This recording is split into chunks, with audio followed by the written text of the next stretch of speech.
婉清，这些年辛苦你了。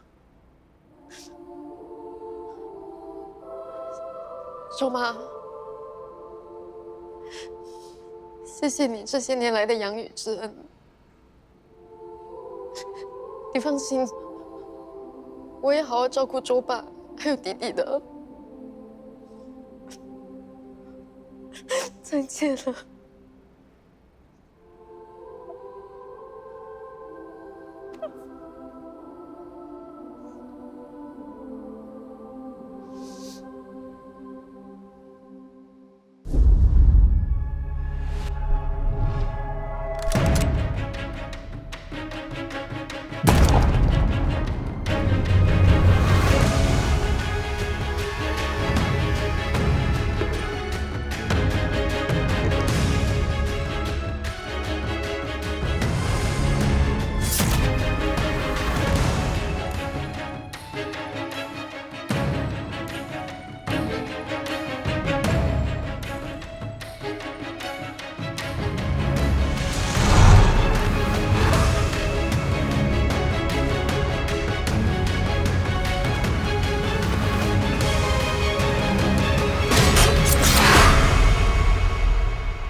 你平时心情再怎么不好，顶多只吃3碗冰。你今天吃了5碗了，是不是发生什么事啊？三叔，你给我来碗红豆冰。我们的妈妈刚刚过世。她节哀了啊。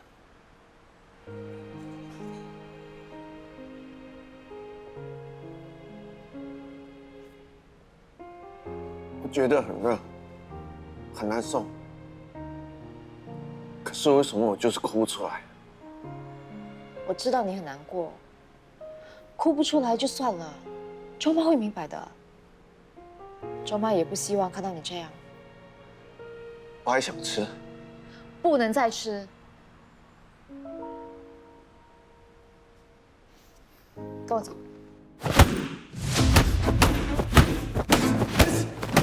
换脚。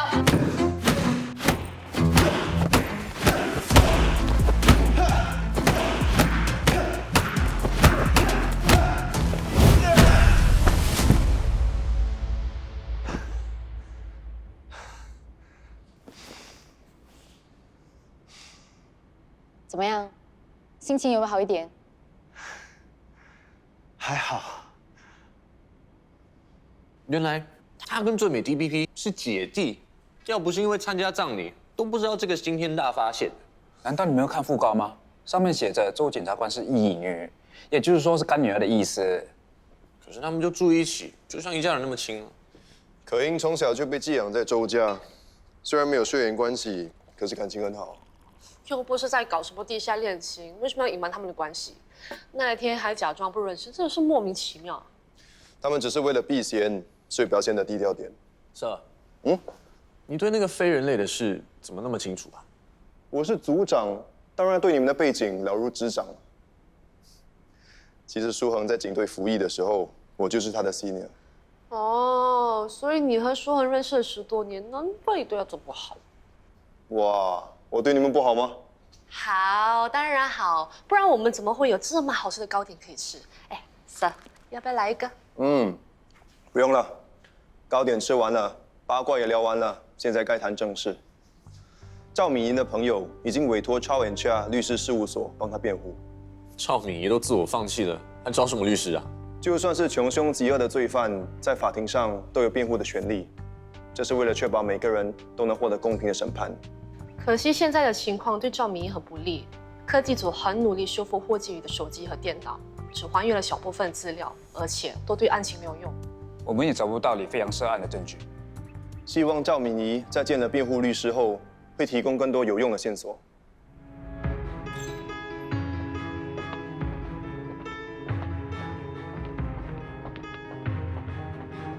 曼玲，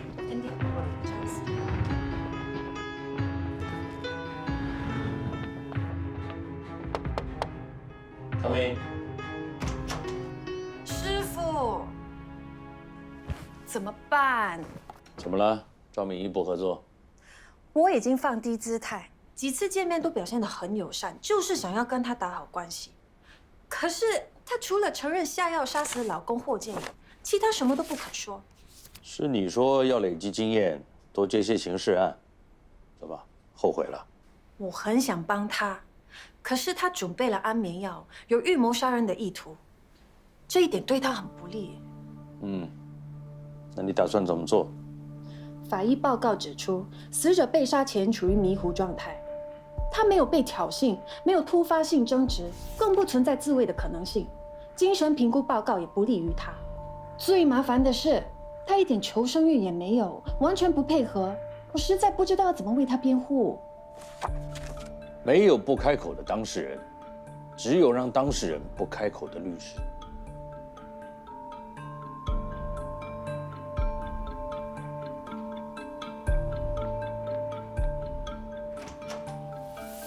律师姐姐，你是表小的辩护律师姚律师吧？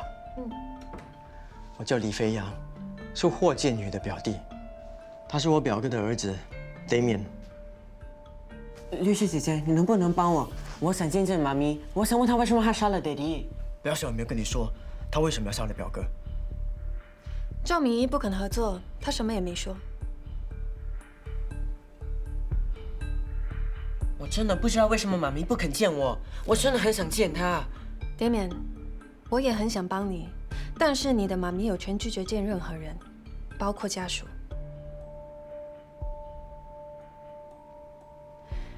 我答应你，我会尽力劝劝她。谢谢。就算让你见到妈咪，你也帮不了她。那，你还是快点跟安迪小拉回美国，不要耽误学业。你一直待在这里啊，只会让你妈咪更操心，知道吗？哥飞扬，你是不是不肯帮我，想赶我走？怎么会呢？我如果不想帮你的话，就不会带你来这里见律师啦。我不管，反正见不到妈咪，我是不会离开新加坡的。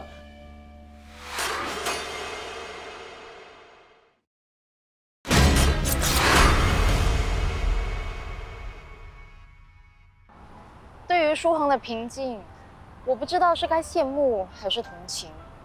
舒恒是个逻辑思维很强的人，他只是通过理性分析和逻辑思考来处理自己的情感。虽然这个方式会让他看起来有点冷漠，但是至少他不会自寻烦恼，能够活得更轻松自在，这何尝不是一件好事？要是周爸能像你这么想就好了，他们的关系也不会变得那么疏离。刚担心完弟弟，又为爸爸的事操心，别把自己搞得心力交瘁，行不行？他们父子之间的问题，不是你能够解决的。毕竟你是律师，不是心理治疗师。周妈最关心、最放心不下的就是舒恒。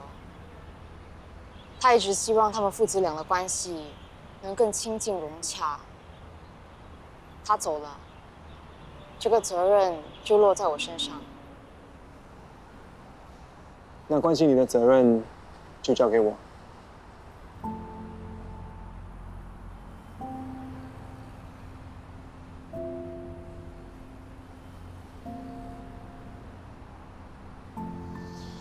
为了表示我的诚意，我特意准备了一份礼物给你。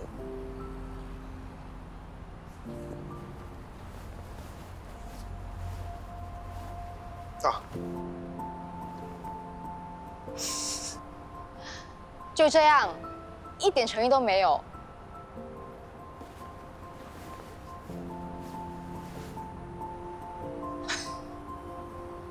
你还真可爱啊！如果你觉得这个还不够，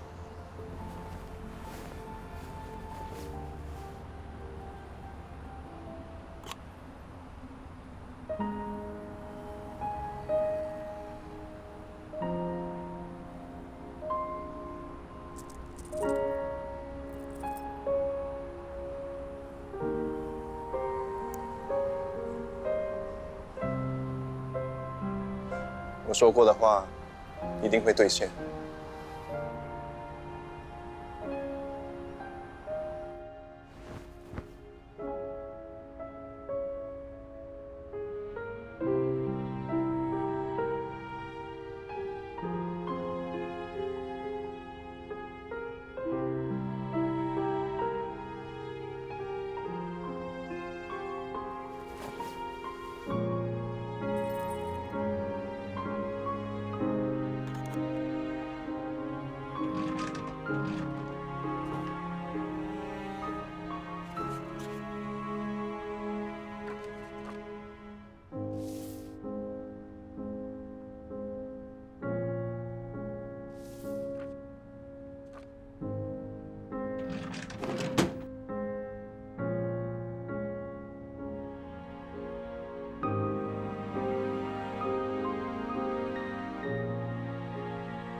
为什么不走了？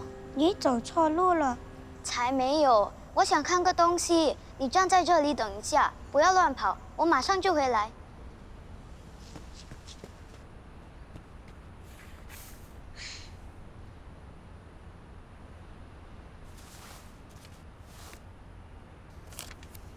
妹妹，这个18块。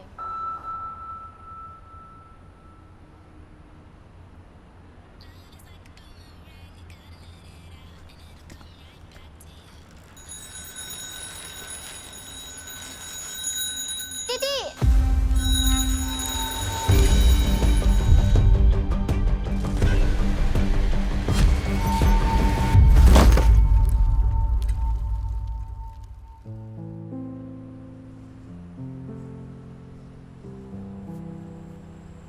痛不痛？还好。看到脚车来，为什么还要冲出来？我怕你被撞到。恒恒，怎么弄伤了？痛不痛？你带弟弟去哪里玩了？为什么没有看好弟弟？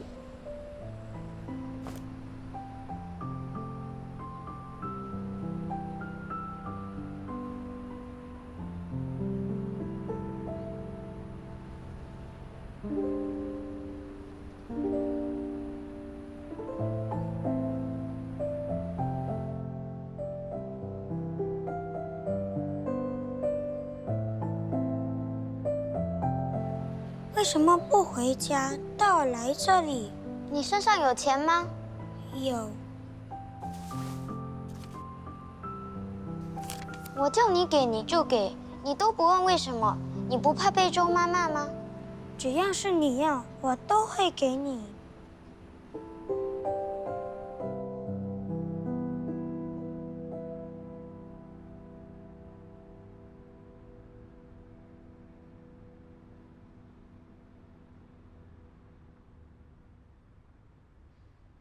种种证据显示，被告赵敏仪确有预谋行凶，而且手段残忍。无论动机是什么，都不能忽视他所犯下的罪行。控方将根据《刑事法典》第302条控告赵敏仪谋杀，并建议判处终身监禁。我的当事人主动自首，诚实交代案发过程，而且精神评估报告明确指出他患有忧郁症，控状应该改成误杀。赵敏仪在评估过程中极度不合作，精神科医生根本无法判断他的精神状况是否与杀人行为有关，而且控方有考虑到他的病情，才不坚持死刑，这是我们能做出的最大让步。周检察官，一个人不会无缘无故杀人，我当事人的行为极有可能是他的精神疾病所导致。既然杀人动机未明，根据法律原则，疑点的利益应该归于被告。姚律师，你必须明白，是你的当事人不愿意合作，是警方不够努力吧？另外，我不排除申请辩方的精神科医生为我的当事人进行多一轮的精神评估。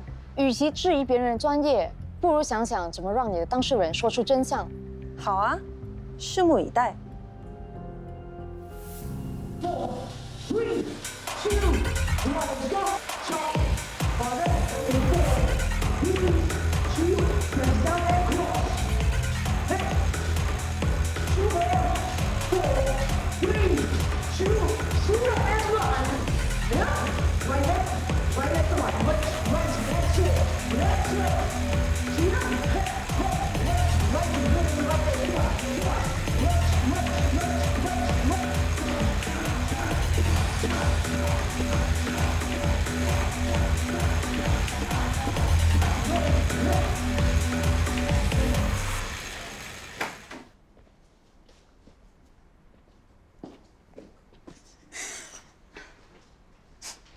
说好的，输的人要请客。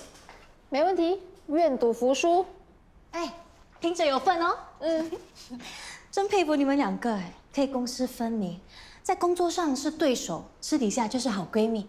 有竞争才有进步嘛。有了一个假想敌，枯燥乏味的生活才会变得多姿多彩。哎，假如有一天你们爱上同一个男人，你们会成为情敌吗？如果真的有那么一天，我还是会全力以赴，绝对不会输给他。不过以可英的个性，我觉得他会让你耶。这么巧 ，Dr. 苏，你也来上课啊？我是来这里学瑜伽的，你呢？我们来上 Spin Class， 跟你们介绍，他是司法精神科医生 Dr. 苏。嗨，我是曼宁，我是欣然，你们都是律师，我只是律师助理。Dr. 苏，瑜伽会难学吗？其实瑜伽不难学，我喜欢是因为它能提升自我控制能力，帮助我放松身心。我要去上课了，改天再聊哦。拜拜，拜拜。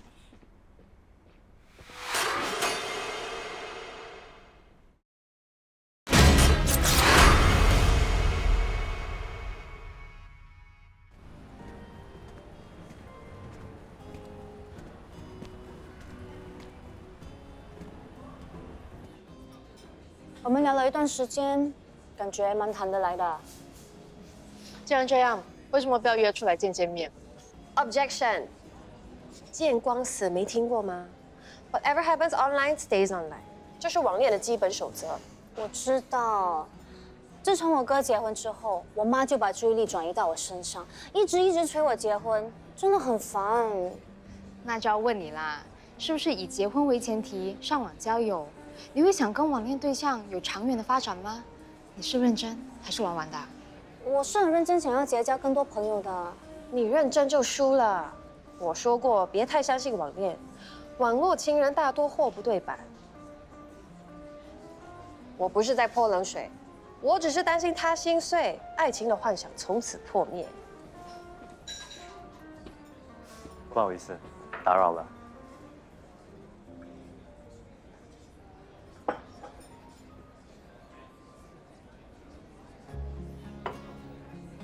Thanks。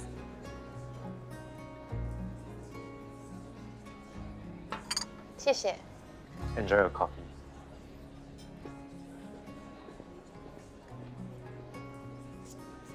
咖啡是我点的，他连问都不问就知道卡布奇诺是你的，奇怪哦。你想到哪里去了？他是这间咖啡馆的老板，我又经常来这里喝咖啡，帮同事买咖啡。他记得我的口味很正常啊。没这么简单吧？戴欣然，你给我从实招来，你跟咖啡馆的老板到底是什么关系？你把我当犯人啊？我建议你行使缄默权，不必回答他的问题。这里又不是法庭。喂，难道你不想知道吗？时机对了，他自然会说的。我现在更想知道的是，赵敏仪为什么要隐瞒她的杀人动机？ Oh please， 下了班不谈公事。其实我们都很想知道，可是赵明仪就是不肯配合。你是这个案子的检察官，你都没见过赵敏仪，为什么这么关心我的当事人？我是没有接触过赵敏仪，但是我始终不相信一个母亲会无缘无故丢下孩子不顾。我相信她这么做一定有苦衷的。我反而觉得死者的表弟怪怪的。那天他陪赵敏仪的儿子来见我，听到赵敏仪没说杀人原因的时候，好像松了一口气。Dr. 叔说过，赵敏仪很紧张她儿子，或许我们可以利用这一点，让他说出真相。那也要赵明仪肯见儿子才行啊。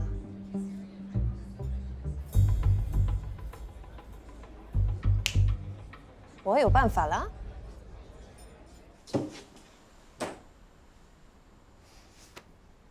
坐下来等吧。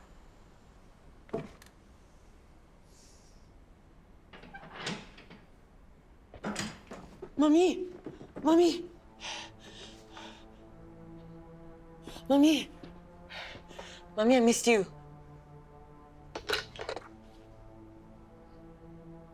你已经见到我了，现在马上回美国。妈咪，你是不是不爱我了？听话。你已经长大了，要懂得独立，学会照顾自己。在美国一切已经安排好，你只要用心学习，其他的事情都不用担心。妈咪，为什么你要赶我走？你不爱我了，也不爱Daddy了，不然为什么这么做？Daddy到底做了什么？为什么你这么冷血杀了他 ？Why？ 是妈咪对不起你，整件事跟你无关，却让你陷入这个局面，还让你独自承受。不过，妈咪是逼不得已的。你不是说过，每件事都有选择，好与坏，都是我们自己选的。对，我做了选择，犯了法就要接受法律的制裁。我不会逃避责任的，没办法继续陪在你身边，是妈咪最大的遗憾。回到美国后，你可以重新开始，把不愉快的全都忘掉，就当从来没有我这个妈咪。要好好听Auntie Sarah的话。No， 我不要回去，我要留在这里。哥飞扬已经答应我了，当我的 guardian， 他会照顾我的。你说什么？我说安哥飞扬会是我的 guardian， 他会照顾我。不可以！你千万不能跟这个人在一起，你绝对不能跟他在一起！走开！我在跟我儿子说话。赵明，如果你不想你儿子受到伤害，就要说出真相，这样我才能帮你，才能保护他。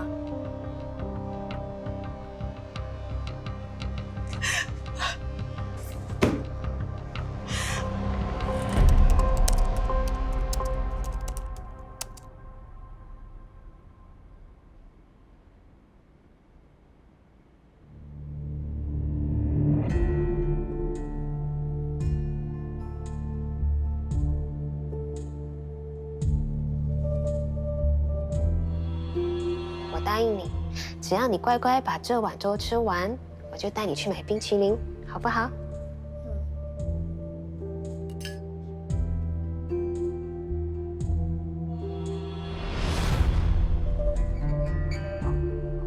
我要去上课了，改天再聊。妈妈，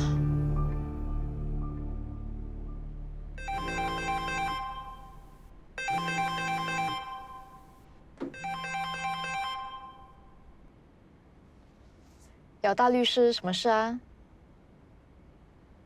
他终于肯说了，太好了。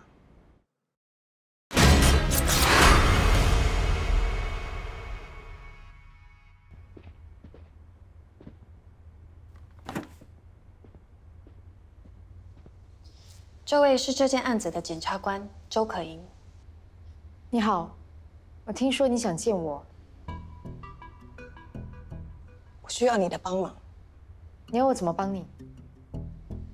我可以说出真相，但是要马上安排连面离开新加坡，还有别让媒体报道。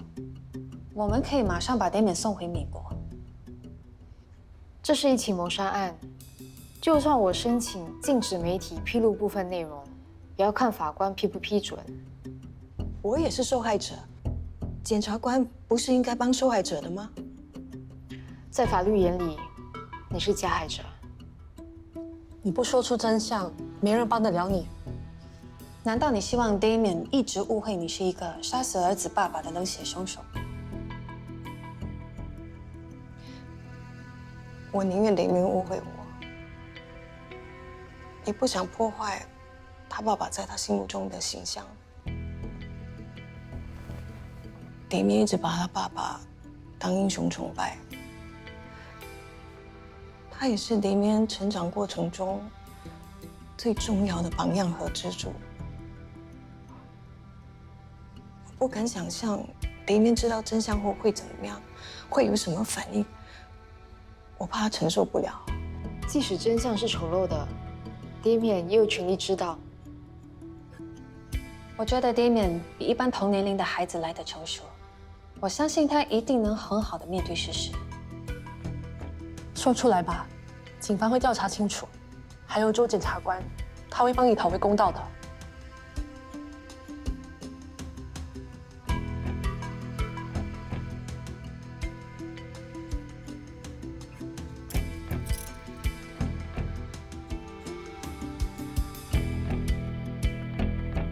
我一直以为我的婚姻很美满，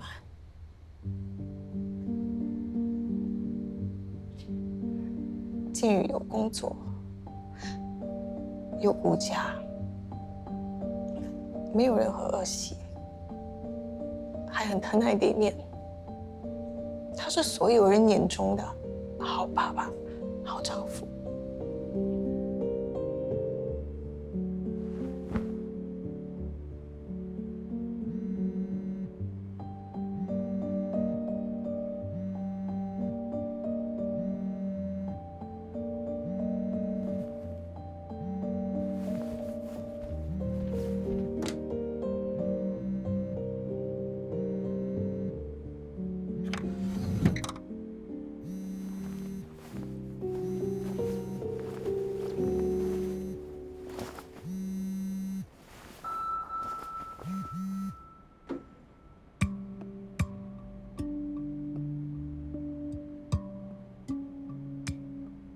靖宇，这个周末有空吗？我想你老婆啦。我也有一点想念大嫂，尤其是她身上的。怎么不回我？这个周末 OK 吗？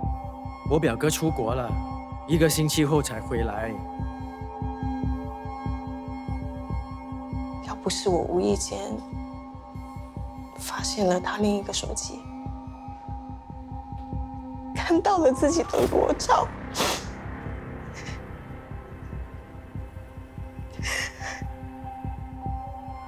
我还不知道我嫁给了一个禽兽。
视频，我才知道，原来建宇这几年来，不断在我的饮料下安眠药，迷晕我，让我在无意识的情况下，供不同男人性侵，满足他们的兽欲。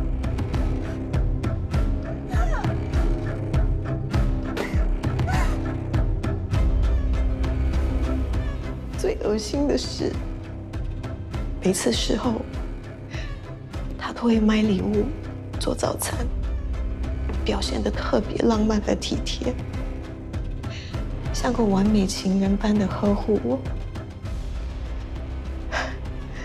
没想到，这些温柔，竟然是他对我伤害的一种补偿。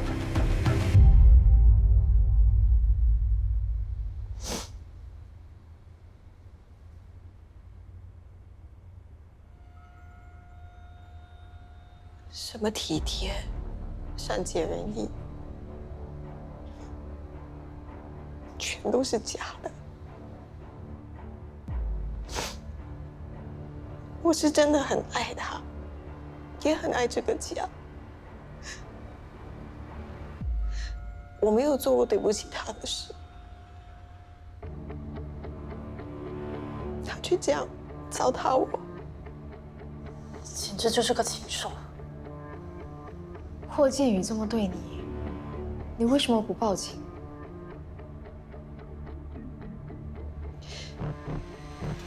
跟那个禽兽离婚，让他坐牢，太便宜他了。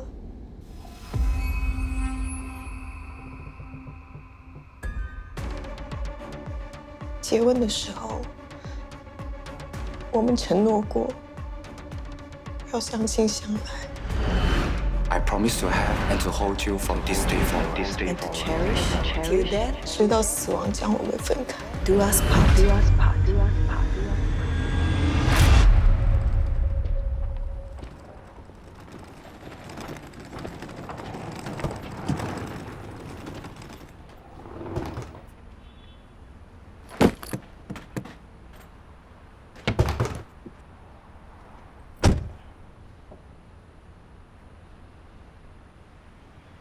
对面，快点跟Daddy道别。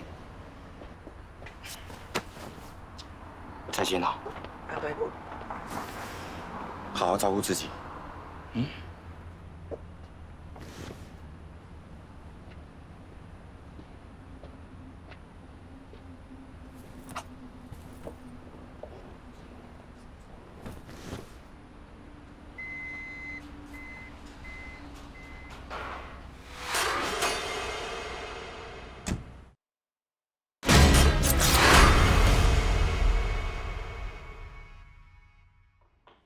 把连连送走之后，我就计划在结婚纪念日那天，把他对我的伤害双倍奉还。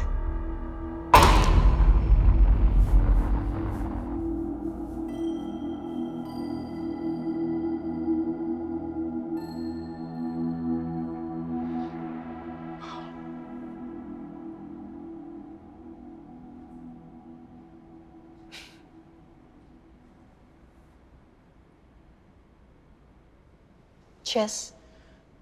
Cheers.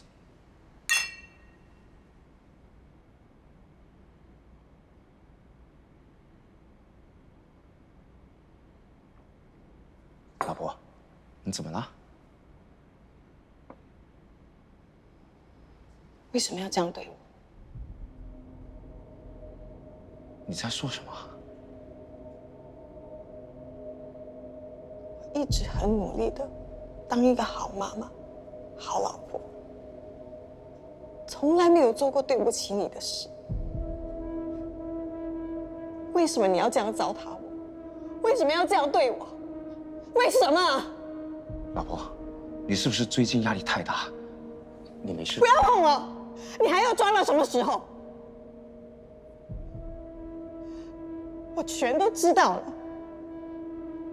你藏在柜子里的那台手机，我都看到了。里面的那些简讯，还有视频，你这个禽兽！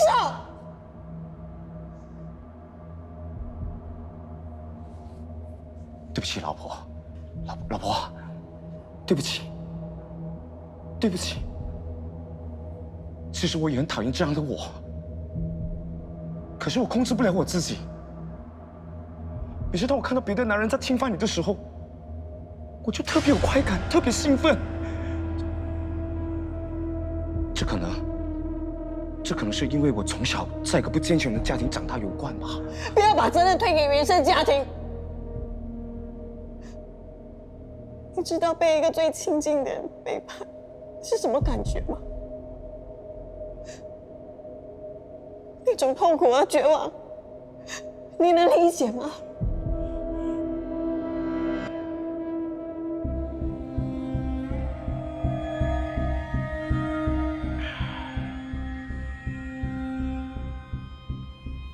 你给我喝了什么？你怎么对我，我就怎么对你。我要你感受到我的感受，还要是双倍。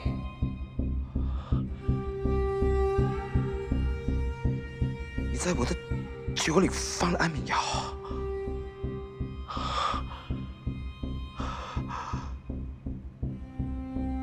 老婆，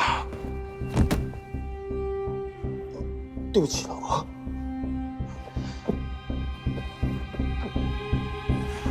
对不起，老婆。对不起，我知道我错了。我知道我伤害了你，以后你要我怎么做，我都答应你，我会补偿你的。对不起。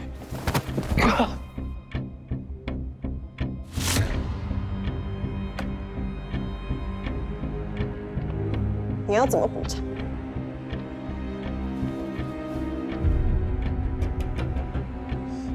是你把我推进火坑，眼睁睁的看着我被玷污、被践踏。更可怕的是，你竟然是整件事的幕后黑手。对不起，求求你放过我一次好吗？你就看在店面的份上。给我一次机会，这么说，我也是店面的爸爸。你不配！求你放过我一次。他没有你这样的爸爸。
他应该还没下课。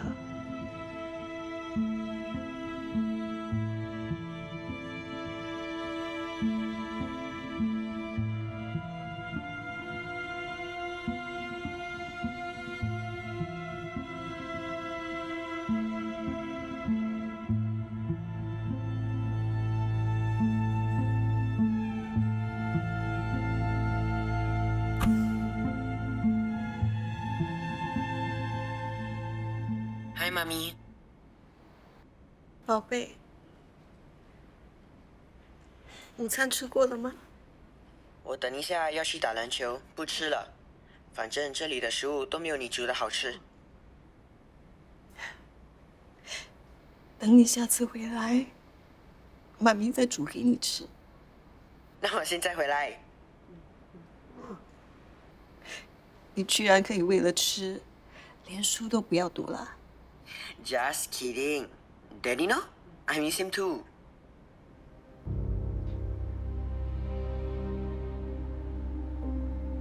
他很好，还要我转告你，要努力读书，将来做一个对社会有用的人。知道啦，我要去打篮球了，不跟你说了。店面，妈咪不能陪在你身边，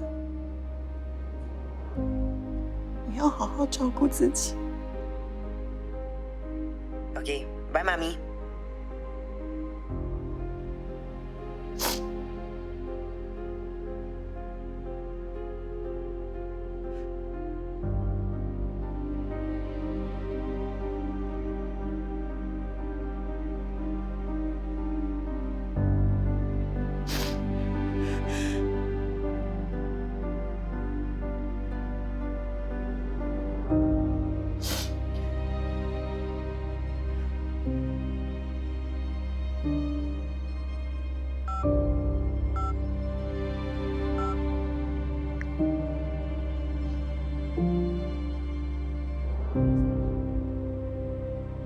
喂，我杀了人。你把手机和电脑都毁了，这样不是没有证据证明你说的一切吗？那不是告不了那些臭男人？